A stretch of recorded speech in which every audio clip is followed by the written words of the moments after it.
Welcome to Studying Law Around the World. I'm Claudio Klaus. In each episode, I talk with lawyers, law students, and professors from different parts of the world to talk about legal education, careers, and what the profession looks like in real life. We talk about the hard parts, the surprises, and the decisions that shaped their paths. Whether you're planning to study abroad, thinking about working in another legal system, or just curious about how law works around the world, this podcast is for you.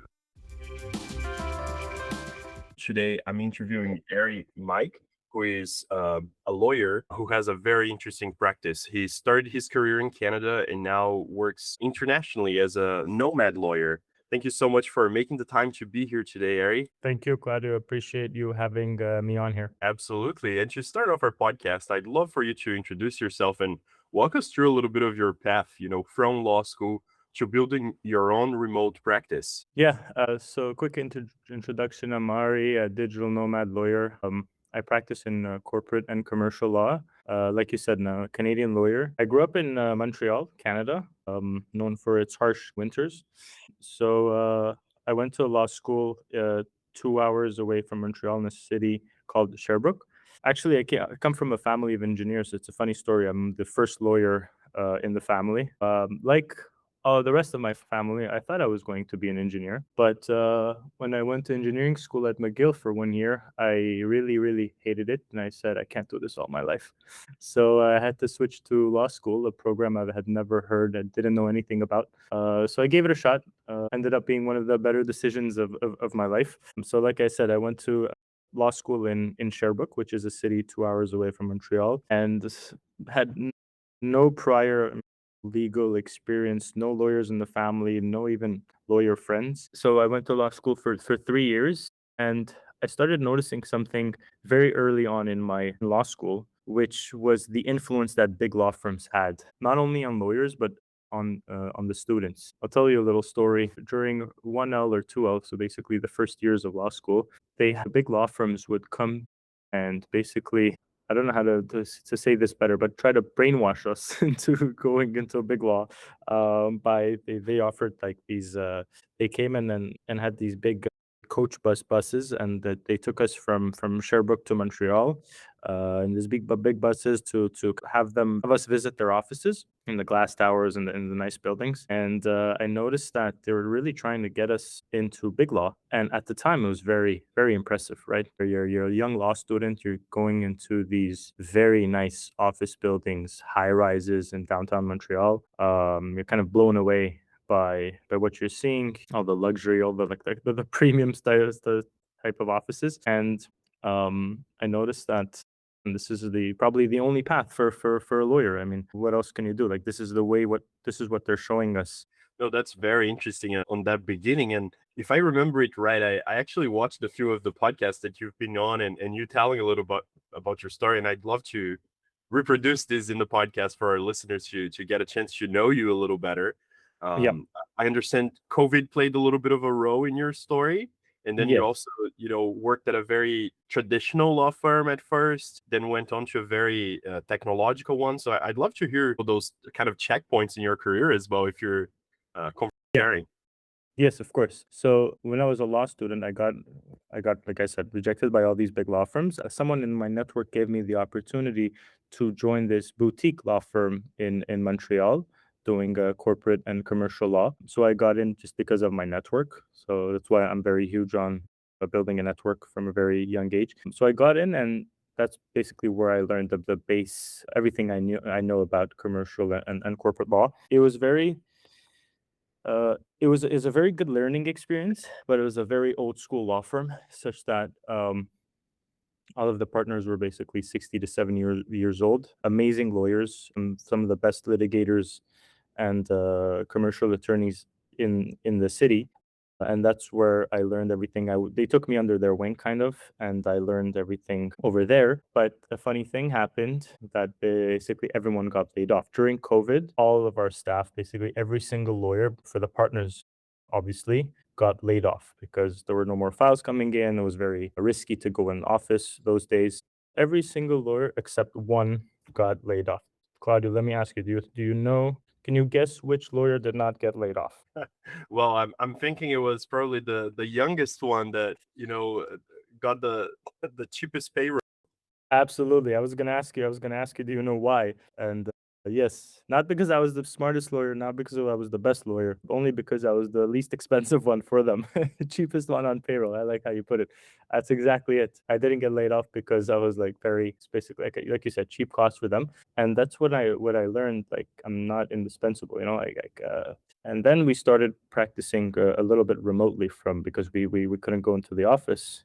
And then I realized, man, if I could do this from home, if I could do this from my kitchen or our cottage up north, why can't I do this from anywhere in the world? Like I love traveling. I've always traveled as a young kid. My dad used to work from a bunch of places around the world and used to take us on those trips. And then when I went into law school, we had big summers off, so I used to do a lot of travels. But then when I got into the corporate world, I was like, yeah, you could only have 2 weeks of vacation per year. So I could only travel for 2 weeks. I was like, man, this is not a good trade-off. I've been traveling all my life. I love traveling. I feel the most alive on those trips. You learn so much, get a lot of experience, meet new cultures, make global connections, friends all over the place. And just narrowing that down to 2 weeks was not for me. So I had this opportunity to join a digital law firm named Renault and Co. Again, this opportunity came through my network, and I took a leap of faith there because I went from working for a maybe 50-year-old law firm, which was, yeah, like at the time has probably been running for 50 years, to joining a law firm that had maybe under 3 years of operations. So joining a very established law firm, going from a very established law firm to a startup law firm. It was a very risky move, and everyone around me told me not to do it. My dad, my mentors, my friends, they said, "Are you crazy? Like, what are you going to do? You're joining a startup and you're going to leave the firm and you have a job now. Everyone's like laid off. Why are you going to do this? Not a smart move." But one of the main reasons why I did that switch was because that new firm, they didn't have any requirements to be in office. They said you could work from wherever. They actually had a WeWork office in Montreal, and they gave me access to their WeWork card, which basically gives you access to all of their locations around the world. So that was basically two things colliding in my brain, right? I could travel and work at the same time and go to all the WeWorks in the world. Wow, that was crazy. That was a very attractive offer for me. So I took a leap of faith. I took a huge risk, and I joined Renault. Renault's law firm practices basically commercial law again, but more focusing on crypto and blockchain. So I developed some other type of skills over there. Learned a lot. It was a smaller law firm, and I had more client management and having more interactions with clients rather than just execution. So I learned a lot. I had some great mentors, which I learned how to manage clients, the invoicing aspect, collecting, sales. We learned a lot over there. So yeah, that's how I went from traditional law to digital first law. So I understand that you mentor lawyers who are looking into transition from being in a law firm to having their own space and growing their own Right. project. I wanted to hear a little bit about what are these lawyers giving up when they don't take that leap based on your experience and based on the kind of mentoring and teaching you do these days. Yeah. So running a law firm is very different than being a lawyer that is executing legal tasks, right? The trade-offs are huge, but not to say that they're easy. But those lawyers are giving up a lot of their flexibility, freedom, autonomy, and also I would say they were giving up a lot of money because once you're on your own, you're not sharing the pie with anyone else. So in a law firm, you have a usually a fixed salary, and then you have billable hour quotas that you have to hit. When you're working for yourself, you have your own clients, you're billing your clients, and you keep all of the margin. Whereas in a firm, obviously the payments go to the firm and then you're paid a salary off that. So you don't have much flexibility of charging your rates. You have a salary that you negotiate beforehand, and that is it. Whether you work 100 hours or whether you work 40 hours, usually your pay doesn't reflect that. So for me, I wanted to have the sense of freedom of first of all having control over my time because I wanted to spend more time with my family. I wanted to travel more. I work out a lot. I wanted to be able to train as much as I wanted in the middle of the day, at night, whenever I wanted. So this having this, I always say this: money is unlimited, time is limited. Time is the true asset here. Where we shouldn't, I think, lawyers or anyone in general shouldn't only think about how do I get the money, you should think about how do you get most control over your time, because that is the scarce asset. That is the limited asset. So the trade-off of having more money is kind of, first of all, it's maybe is an illusion. I don't think I think business owners at the end of the day make more money, but for young lawyers who don't have, let's say, a client base, they always have this fear of, oh, if I go out alone, I'm not going to be making as much money because I don't have clients.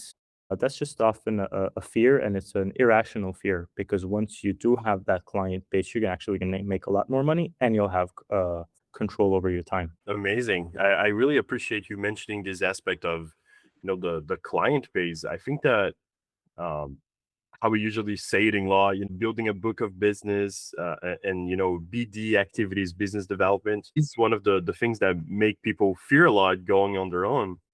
A lot of my audience here in the podcast are younger lawyers, early career professionals. And I really appreciate you coming in and sharing a little bit of that, because I feel like this is one of the fears, right? Along with maybe having the technical aspect of still being underway as a young lawyer.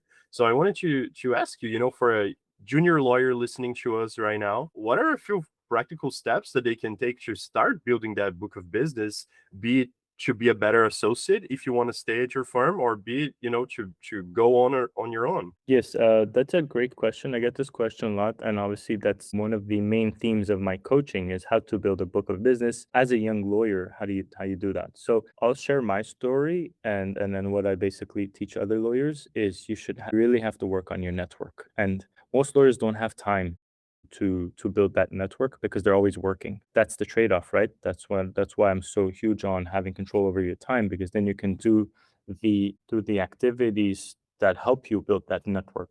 But everyone talks about building a network, but no one really knows how to network. And that is huge, right? So first of all, I would say over 70-80% of my clients are my friends or family. Having a big in-person network already helps, but also LinkedIn is a very powerful networking engine. But how to build that network, you just have to be a good person, right? Right, a good human who is valuable in the marketplace, right? If you're able to, and this is not to say only extroverts could have a good network.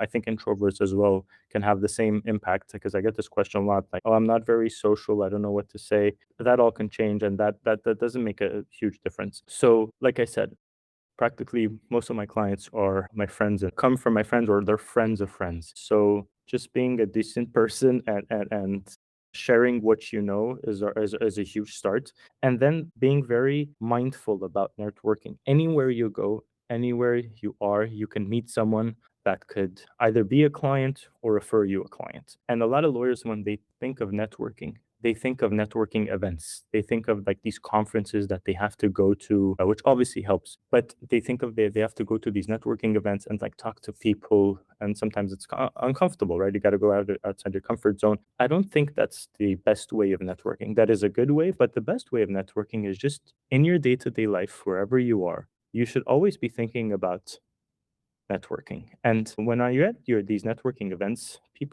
other people's guards are up. They're expecting to kind of be sold something. They're expecting to like for people to come up and I don't know, ask for business cards or anything. But the best place to network is, it's going to sound funny, but in day-to-day activities, like you're at the gym, or I don't know, you're at a restaurant, or for my case, the beach is a huge networking place. You just talk to people when they're just relaxing, chilling outside, not in a professional setting. Because, like I said, it's very different to talk to someone outside of work setting, because you get to know them, you get to know the real them, right? When they're actually relaxing, having time, or working out. Like I was at the gym yesterday. I met three very, very interesting people, and like my gym session turned basically into a networking event, because like I met three cool people and which I got their phone numbers, and then we vibe really well. And those are definitely going to be either clients, or they're going to refer me clients, right? So you don't necessarily, my point is that you don't necessarily have to go to these networking events in order to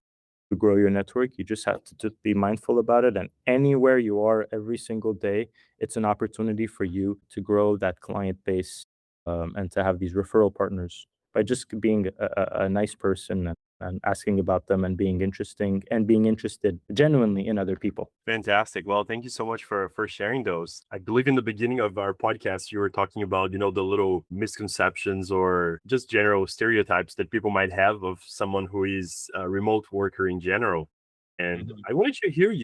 You built a fully remote practice. You advertise yourself as a remote lawyer, location independent practice. So what do lawyers tend to get wrong about that path or that lifestyle? I guess what they got wrong is they think it's easy or they think you're not working as much, which obviously none of those are true.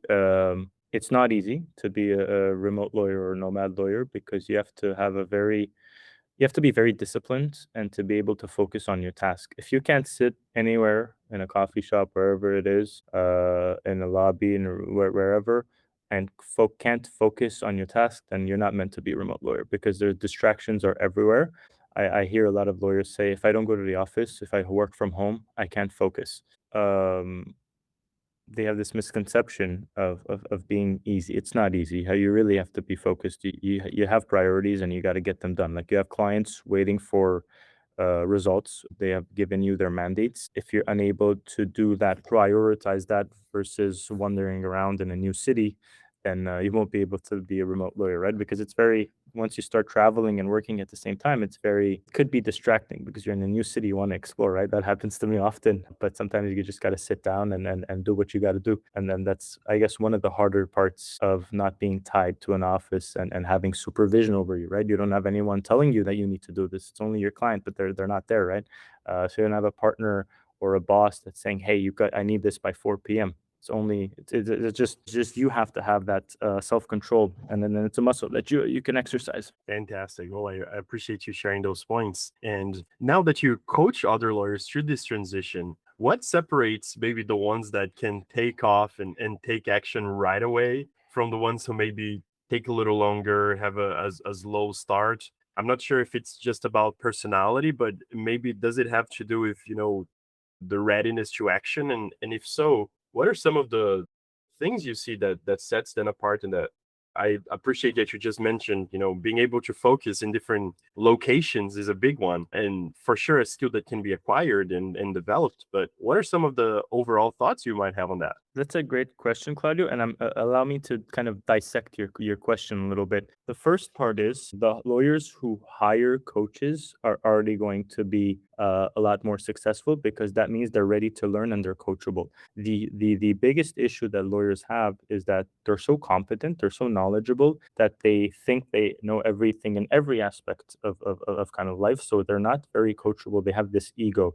So lawyers who already hire a coach that just tells you that they're ready to learn and that they're ready to apply and learn new skills. So that's the first aspect. Why I say this is before starting this coaching practice, I used to give a lot of advice to other lawyers on how to do things differently, and I used to give free advice. The feedback I got or the answers I got was, "Oh, Ari, that's a great tip. I should implement that, or I should do that." But they never did because the advice was free. But when I started charging for those coaching sessions and I started having these programs, that's when people started to pay attention, because when you pay attention. There's that value in that advice. So the reason why I say this is that you asked what do lawyers have, the ones who are, let's say, more successful in a to go independent and or to have their own practice is first of all they have to be ready to learn and to implement new stuff. Now, once they're being coached, what is the difference between the successful ones and, let's say, not the less successful ones? I would say consistency. The lawyers who show up every week, like I do a call every week for 3 months. The lawyers who show up to a call ready, prepared, and having done, let's say, the assignments or the homeworks that I give them consistently, I see a huge difference between those two types of lawyers, because being consistently good is much better than being occasionally great, right? If you can show up every day, every week, and do the things, the little habits, if you could implement those, you'll go a long way. And the things that you need to do are basically habits that you need to do on a daily basis or on a weekly basis, and they're very easy to do. Like, I don't know, posting on LinkedIn, or showing up, or whatever it is. They're very easy habits, but easy habits are easy to do, but they're also easy not to do. So a lot of lawyers skip them. A lot of people skip them. So the ones who can do it on a regular basis without kind of seeing the results at first, because it takes a little time until the ball starts to get rolling. The ones who can do it even without seeing those results, are like just relying on faith and my advice, are the ones who will be more successful and who are more successful versus the others who do it once, do it twice, and then kind of give up because they don't see results. I think that is the biggest indicator. Fantastic. To wrap up today's episode, I really appreciate all that you've shared so far. And I wanted to focus again on those early career professionals. But maybe thinking about the Ari that got into the coach buzz and went to visit the big offices, those early professionals who maybe feel a little pressure to follow the traditional routes. What's one piece of advice that you'd give them about, building a career on their own terms to wrap up today's episode? One piece of advice is to not only focus on the law and how to execute the legal mandates. Obviously, that is very important, but you also have to build your network at the same time in parallel, because running a business is very, very different than just being a lawyer who does the mandates. So I think for any young lawyer that is listening, the best piece of advice that I can give you is to, first of all, learn sales. Sales is a very, very important, how to communicate with other people, how to communicate your offer. These are extremely important skills in any industry, but especially for lawyers, because we are not taught that in law school, and lawyers they don't have this ability to sell. I think that is huge. I'll leave you with a thought, Claudio. I was reading an article recently, and it said that the lawyers who make the most money, or the lawyers who are the rainmakers, quote unquote, they're not the lawyers who know the law the best, or who are the most, who have the most expertise, or who are the most competent lawyers. The lawyers who make the most money, or the rainmakers, are the activators. And activators mean the ones who have a huge network, and they can connect people together. They can activate relationships. So the deals come to them and they make the deals happen. If you're able to be that type of lawyer, which obviously you have to rely on your network and also on your communication skills and kind of just make things happen, those are the lawyers that get paid the most. So if you want to build a book of business and obviously make a lot of money so that you can have this type of freedom that I'm talking about, you really, really have to work on those quote unquote soft skills, rather than just like reading the law and being the best, or being the most up to date on the legal knowledge. I think that is the most important thing that has helped me, and I've received this advice from my mentors, and it couldn't be further from the truth. Amazing. Thank you so much, Mike, for making the time to be here in the podcast. And thank you all for tuning into today's episode. Thank you, Claudia. I really appreciate this.